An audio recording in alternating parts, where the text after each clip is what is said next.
time that this car appears on this channel. Hello one and all, welcome to Seen Through Glass. If you don't follow me on Instagram, you will have missed the fact that I've announced that my 911 Carrera T is now for sale. Very sadly for sale. Actually, it's really sad. It's just sinking in how sad I'm going to be to see this thing go. But like so many others, my business has been pretty badly affected by coronavirus, and I had so many big, exciting plans for 2020, big projects that I wanted to do, and they all needed a bit of funding and investment, and over recent months that funding and investment has kind of withered away, and I now need to free up some cash so that I can still achieve some of the goals I set myself. And one of the easiest ways to free up cash is to sell this car. And I know lots of you will be going, oh my God, Sam, how could you get rid of a car that's taken you to so many amazing places, is full of so many amazing memories? But those memories don't go anywhere when this car leaves my garage. I have so many photos and videos of this car doing cool things in cool places, and those will never disappear. And I've always felt that, you know, when you part ways with cars, it shouldn't be a sad thing, it should be an exciting thing, because it gives you the chance to create new memories and new stories in a new car. But anyway, let's not get too carried away. Let's not get too ahead of ourselves. By the time this video is out, I imagine the car is up for sale with Tony at Gravelwood Car Sales. So I'll put a link to that below. Any of you interested, you can go and check it out.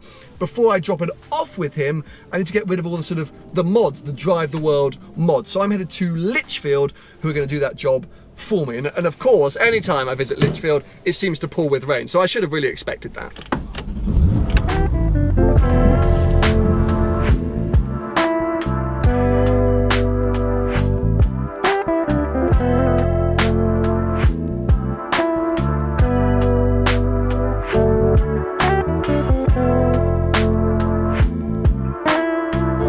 It's stopped raining for now. As you can see, there are still some very dark clouds around, but it's not bucketing it down, which is basically what it's done every time I've come to Lichfield before this very moment. So I'm overexcited to be here when it's theoretically dry. Anyway, whilst the guys are working on my car, they very kindly said that I could have a go in their Alpine A110. Now, I haven't driven an A110 since the actual launch event in France a few years ago, and I remember really liking that car, so I can't wait to have another go. But of course, this being Lichfield, it's not exactly a standard Alpine A110. More on that in a second. Firstly, let's have a quick spin around, check out some of the cars lying around, because I can already spot about 20 things that I think look amazing.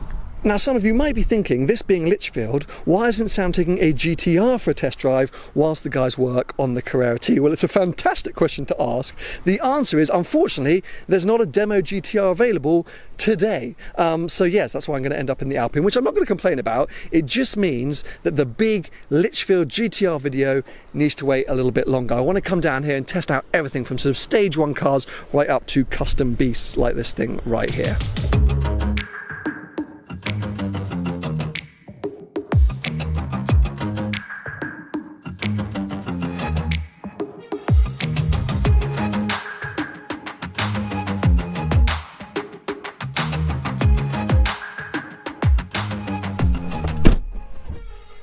It's been a bit of a misunderstood car, this Alpine A110. Done no favours by the fact one caught fire whilst Chris Harris was driving it on Top Gear. I think a lot of people lost confidence in the sort of brand and the car at that point, which is a shame, because pretty much every single journalistic review of this thing has said it's amazing. A genuine rival to a 718 Cayman, and then the A110S, a rival to the Cayman S. It is amazing. I've gone off the look slightly. When I first saw it at the launch of it, I remember thinking it looked amazing, but actually, I don't know. It definitely harks back to the original Alpine A110, which is great, but I don't know, it's a bit too small. Anyway, I'm getting caught up on things. Fundamentally, lightweight is what this car is all about, and weight distribution. It was actually made sort of in conjunction with Caterham before that kind of project was abandoned and then Alpine went forward. So of course, as you can imagine, when it comes to handling, this thing is fantastic, but super lightweight, 1100 kilos, with around 240 or 50 horsepower in the standard A110 and then up to 285 odd in the A110S. This Lichfield version has 300 horsepower. Now, I do remember at the launch, my one kind of complaint was the car didn't feel that punchy in a straight line. Around the corners, incredible. In a straight line, it was lacking a little bit over the Cayman. I assume that has been rectified by this Litchfield tune. Anyway, let's start it up, because even though we've only got a small little 1.8 litre 4-cylinder turbocharged engine in this thing, I also remember it sounding quite fruity. So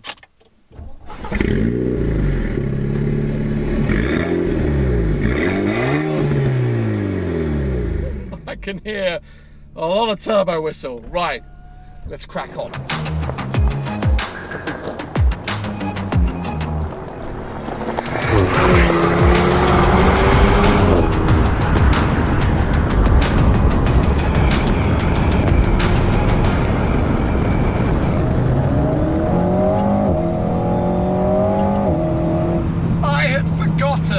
How much fun these cars are. Honestly, the A110, it's like the ultimate mid-engined hot hatch. That might sound like a negative, but I really mean it as a positive, because for English roads or for small twisty roads, it's just perfect. The handling of it is so fantastic, and now with the added power from Litchfield, it's nearly the perfect sub 50k package. Honestly, I just love throwing this thing around the corners. And the thing was, at the launch, the problem when you got to a straight was that it felt a bit like cumbersome. You're like, come on, get me to the next corner.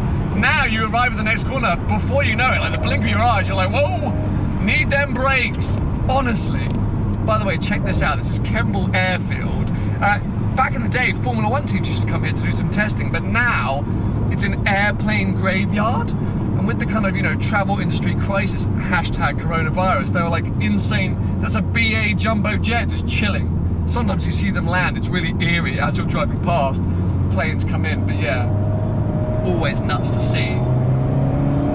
But it's such a sort of forgotten car is the one thing, like misunderstood, I've already said. Like, I just don't know why more people don't go out and buy A110s. I guess because the Alpine brand is unproven, but it's effectively a Renault. I mean, obviously developed with Caterham, but effectively it's a Renault, and many of the components in here are recognisable from Renaults. One thing I would love to do is to do like a back-to-back test with this and the Megane RS.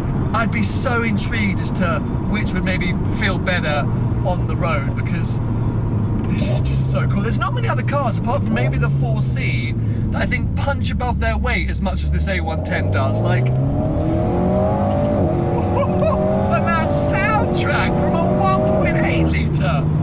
Oh, it sounds beefy. And it's just quick. And it's also something else that I hadn't really mentioned is that Litchfield have also worked on the suspension of this car.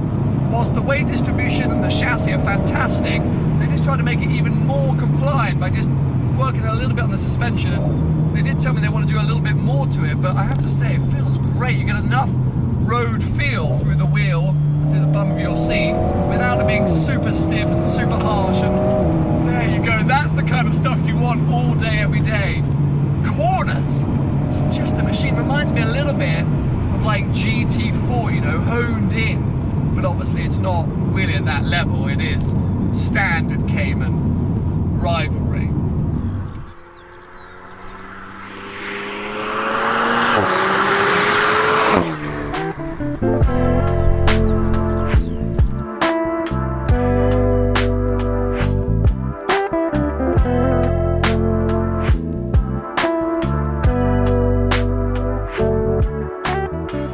This little car is just so good, so quick. I mean, honestly, if you have an A110 or if you're thinking of buying an A110, you basically have to do the Litchfield upgrade, because it does transform this car.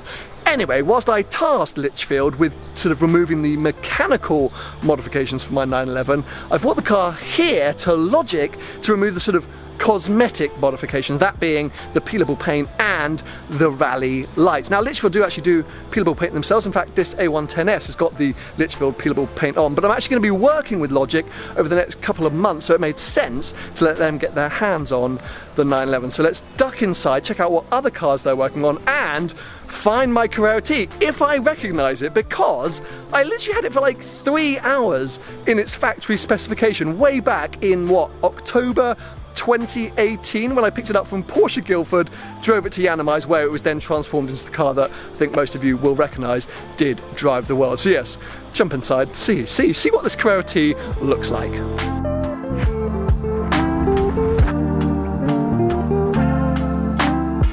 I had forgotten how much I loved the factory spec of this car. GT Silver, oh my god, it's banging. I'm now like questioning my entire mentality. Should I get rid of this car or not? I mean, yes, I am getting rid of it, but still, it looks amazing. And actually, I think it kind of suits the whole Carrera T package a lot more, because these kind of dark grey elements now really stand out. The wheels, obviously the wing mirrors, and then yes, the kind of bits over the engine back here. The car just looks amazing. Logic done an amazing job returning it to kind of factory spec. And the thing is, the paintwork has just been, you know, saved really by having firstly the vinyl wrap done by Yanomize, and then of course the topaz skin during the rest of Drive the World. The paint underneath is in basically perfect condition, and then so many of you will be happy the rally lights are gone. Whilst I think some of you were fans of them, and I was a huge fan of them, a lot of you were like, get rid of those weird rally lights. Well look, there you go, complete factory bumper now fitted to the car, and yes, it looks amazing. But speaking of amazing, look at some of the other cars in here, because oh my god, check out this Pista. It's purple, people. It is purple. This has the Logic peelable paint on it. So this is actually a custom peelable paint job with these beautiful yellow stripes as well. Now, I don't know if the camera's really going to pick it up, but this is almost like a sort of triple layered purple. There are so many hues and shades and different colors as you move around the car. It's a beautiful way of doing it. It's a bit like, you know, Rosso Fuoco, my beloved 3-layered red Ferrari paint, but here, as I say, in purple. Now, speaking of beautiful cars, we're going to come past the Carrera T to Logic's next big project. Yes, it's an Alfa Romeo 8C. Blah, this is just outrageous. I still am desperate to drive and experience one of these cars. Obviously being a 4C owner, but a massive fan of all Italian cars. One of the most beautiful sports or supercars I think ever made, the 8C. And that is incredibly rare. You don't really find them very often. Apparently not fantastic to drive, but who cares when it looks this good? Now, at the moment, the car is in its quite iconic red paint. But ridiculously, and right up my street, it's going green, and not just any green. It's going to be going Verde Zeltweg, which is a very, very dark green, almost black. And long-term viewers of the channel may remember that at some point I bumped into JK, singer of Jamiroquai, and he was in a Verde Zeltweg Ferrari 355, F355. So I've seen the colour before, and it is amazing, and I know that this car will look fantastic in it. Of course, peelable paintwork going on to the 8C. So yes, some pretty amazing stuff happening down here at Logic, but for now, it is time to jump into this car, drive it all the way to Gravelwood so that it can go up for sale and find a new home.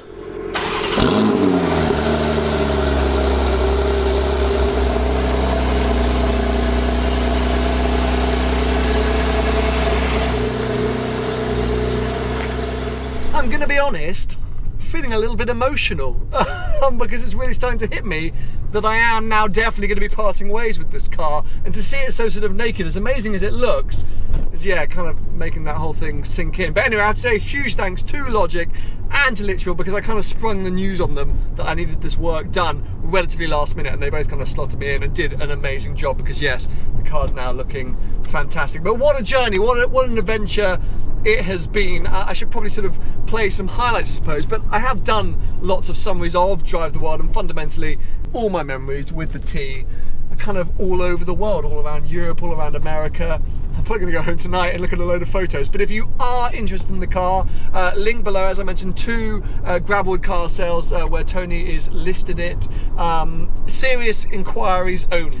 Please only get in touch with Gravelwood if you are seriously considering a purchase. And what a purchase it would be, because yes, 33,000 miles on the clock, but this thing has been faultless, and it still continues to be faultless. It's a perfect tool for really any job, and in this spec I think it's just iconically Porsche. I hope you've enjoyed today's video.